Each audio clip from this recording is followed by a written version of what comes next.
Hi, I'm Bo Young, 2 times world champion, and I'm here to teach you the beginner basics.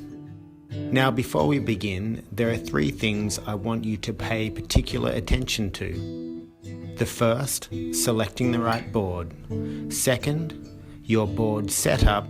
And finally, following the product care manual. So with this in mind, let's begin. Generally speaking, the best beginner board is a mini mal.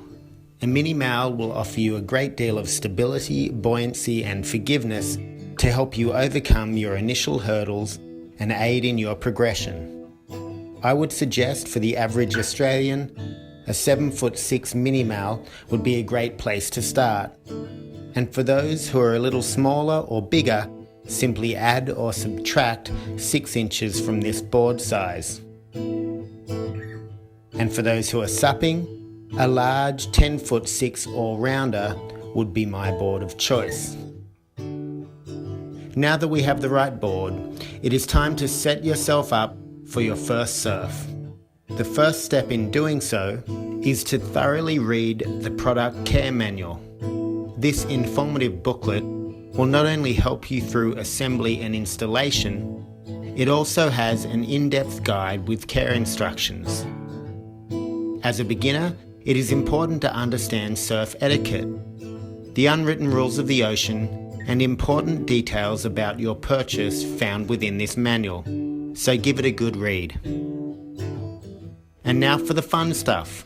It's time to set up your board.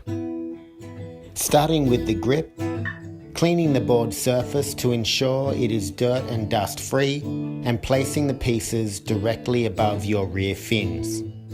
You can space the grip out to provide ample coverage of the rear tail area and ensure you apply enough pressure to get good adhesion.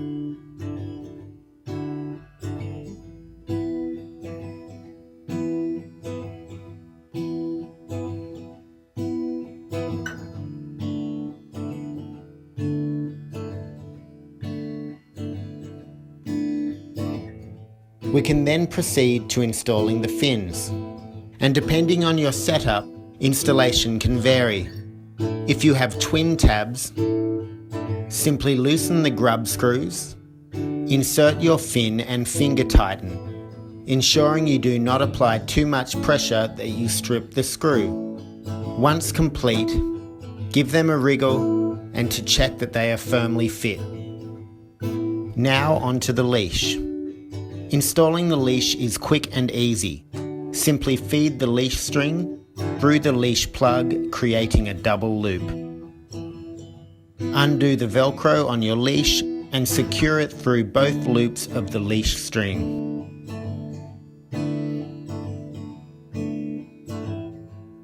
Give it a tug and we are ready to move on to waxing the board.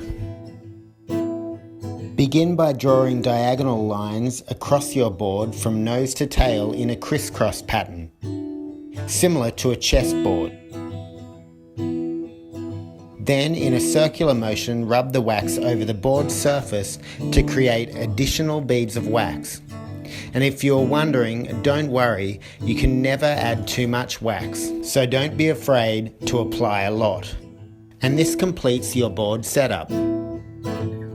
Now that we are ready, we want to choose an appropriate beach break to learn to surf.